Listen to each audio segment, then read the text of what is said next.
What if I told you that in some of the most popular states in America, that experts can't even agree on how many homes are missing? We're talking estimates ranging from 2 million to 20 million missing homes. And that's not a typo. That gap, that insane range, is exactly why essential workers are getting priced out of their own neighborhoods. Today we're counting down 10 states where this crisis hits the hardest. And trust me, the list is not what you'd expect. A couple of these are going to genuinely be surprising. But before we move on, please take a second to subscribe to the channel and like this video. Number 1, California. Picture this. You're a nurse in Los Angeles. You just finished a 12-hour shift. You've saved 3 lives today, and you still can't afford to live within 40 miles of the hospital that you work. That's not a hypothetical. That's Tuesday in California. Here's what nobody tells you. California doesn't just have expensive homes. It's physically missing homes. The structures do not exist. And most extremely low-income households there are spending more than half of their paycheck just on rent. More than half. So what's left for food, a car, anything? But here's the catch. It's not just a money problem. New apartments get blocked. Affordable projects get buried in paperwork for years. The system is almost perfectly designed to prevent supply from catching up. California has both a price crisis and a vacancy crisis happening at the same time.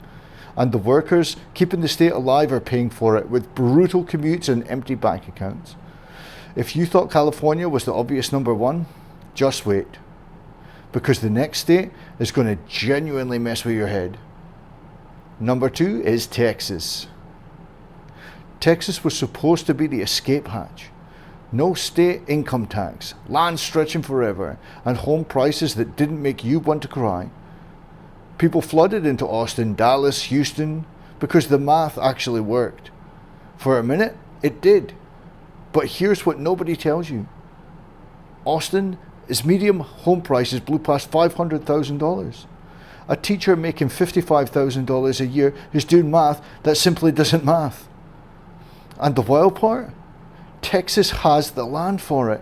There's no physical reason for a shortage this bad. Slow permitting, zoning rules, and a construction labor crunch bottlenecked that nobody saw coming.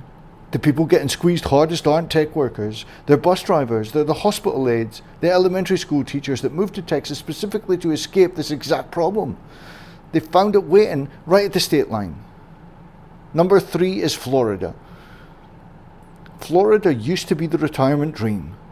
You grind your whole life somewhere cold. Then you move south and buy a house with a pool for basically next to nothing. That version of Florida is completely dead. Remote workers from New York and California showed up during the pandemic and repriced the entire state in about 18 months. Rents in Miami, Tampa, and Orlando jumped 30, 40, and sometimes even 50% in 2 years.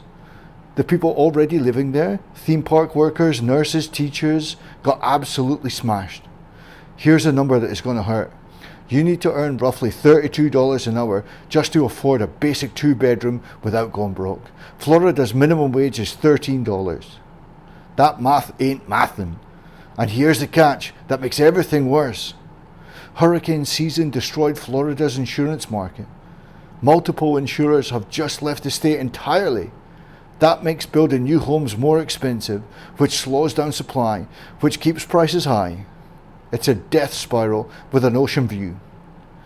Up next, we're heading to a desert where the math is sometimes even more brutal. Number 4, Arizona. Here's a question nobody in Phoenix is asking out loud. What happens when the firefighter who is supposed to save your house can't afford to live in your neighborhood? That's not a hypothetical. It's Arizona right now. The Morrison Institute ran the numbers and they are brutal. Median home prices in Phoenix is $460,000. To afford that without wrecking your finances, you need to earn $123,000 a year. A firefighter isn't making that. A nurse is not making that either. A teacher, And renting, that's not the escape hatch that people think it is. A 2-bedroom runs about $1,671 per month, which means you need 66 grand a year just to rent a place comfortably. Most essential workers in Phoenix aren't hitting that number. So what do? They drive 45 minutes each way from somewhere cheaper, or they spend way more than they should on rent and just quietly go broke. Here's what makes Arizona specifically wild. This isn't a coastal state. There's no ocean view premium here. It's hot, it's flat, and there's land everywhere. And yet the zoning rules, the land costs, and the not in my backyard energy from homeowners have created the exact same crisis that you'd expect from San Francisco. In 2021 alone, at least 30 developments in Metro Phoenix got delayed or killed because of community pushback. There's a group called the Home is Where It All Started campaign, backed by the Maricopa Association of Governance, that is trying to flip the script on this. They're pushing for accessory dwelling units, looser zoning, faster approvals. And Phoenix voters actually passed a $65 million affordable housing bond, so the bill is starting to show up. But the gap between where they are now and where they need to be is still huge. And the essential workers caught in the middle are paying for that gap every single day. Arizona is proof that this crisis isn't a coastal thing. It's everywhere the housing supply got strangled. And the next state took that strangling and somehow made it scenic. Number 5 is Colorado. Colorado's housing crisis didn't start in Denver. It started in Aspen and Vail, where billionaires bought second homes and quietly pushed out every ski instructor, barista, or plumber who made those towns actually work. That was supposed to stay in the mountains. It absolutely did not. Denver's median home price has more than doubled in the last decade. Boulder is basically a tech finance club now at this point. And now Colorado Springs, Fort Collins, even Pueblo are seeing the same squeeze. But here's what nobody tells you. The construction workers who are supposed to be fixing this, they can't afford to live near the job sites. They're driving in from 2 counties over. The people building the solutions are living the problem. Number 6, Washington. Seattle is one of the richest cities in America. Amazon is there. Microsoft, right next door. The money is real and it is enormous. And it's done something specific to regular people. It basically priced them out of their own city. When Amazon set up a headquarters in Seattle, it didn't just bring jobs. It brought tens of thousands of workers making 6 figures who all needed homes at the same time. Prices went up real fast, and the teachers, bus drivers, and social workers who were already there, gone, priced out. Tacoma, Bellevue, Everett, places people fled to, are barely even affordable anymore. The ripple just kept on going. Washington shows you what a supply crisis looks like when it's driven by success. And the next day is Washington's neighbor, and it actually tried something totally different to fight back. It's number 7, Oregon. Oregon actually did the thing. In 2019, they abolished single-family only zones statewide. Duplexes, triplexes, all of it, legal everywhere. Housing advocates were losing their mind with excitement. And then the shortage kept on getting worse. Let that sink in for a minute. Oregon passed the boldest zoning reform in modern American history and still ranks near the bottom nationally for available homes per household. Only California and Nevada are worse. Because here's the catch. Passing a law doesn't build the house. Permits take time. Construction takes time. And the people squeezed out of Portland right now cannot wait for a policy timeline to catch up. Oregon is the most hopeful story on this list. But hope doesn't pay the rent. Number 8 is Utah.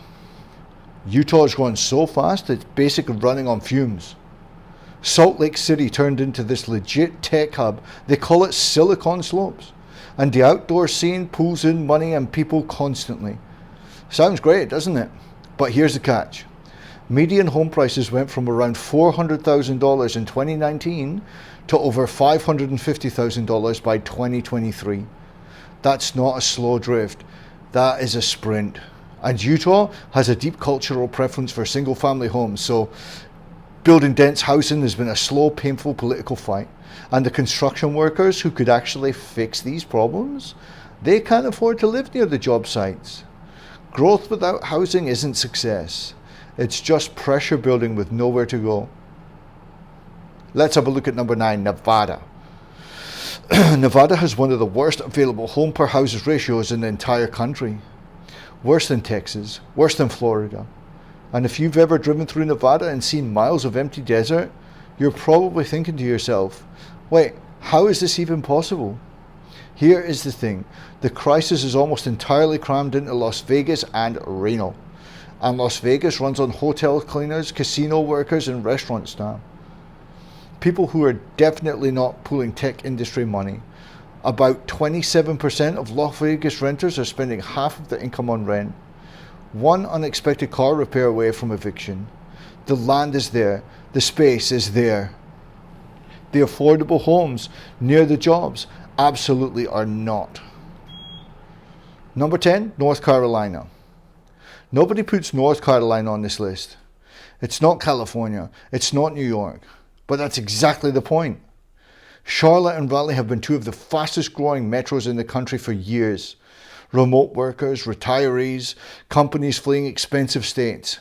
They all showed up because North Carolina was supposed to be the affordable alternative, and then it became the thing that people were running from. Here's the catch. North Carolina's average teacher salary is already one of the lowest in the whole country. And now the housing costs are high enough that even that math is completely broken. This crisis doesn't care about zip codes. It follows growth. It follows people. And there is no next affordable alternative anymore. So here's the thing. Every state on this list has the same problem. Not bad luck, not bad weather, just not enough homes built. And the people with the least power are paying the price. The fixes exist. Zoning reform, faster permits, accessory dwelling units, state pressure on cities to allow density. Oregon tried it. Utah is starting. Arizona has a whole coalition. None of it is moving fast enough, but the direction is right. The question is whether the political will gets there before another generation of teachers and nurses get pushed out completely. Drop a comment in the comment section below. Which state out of this list shocked you the most?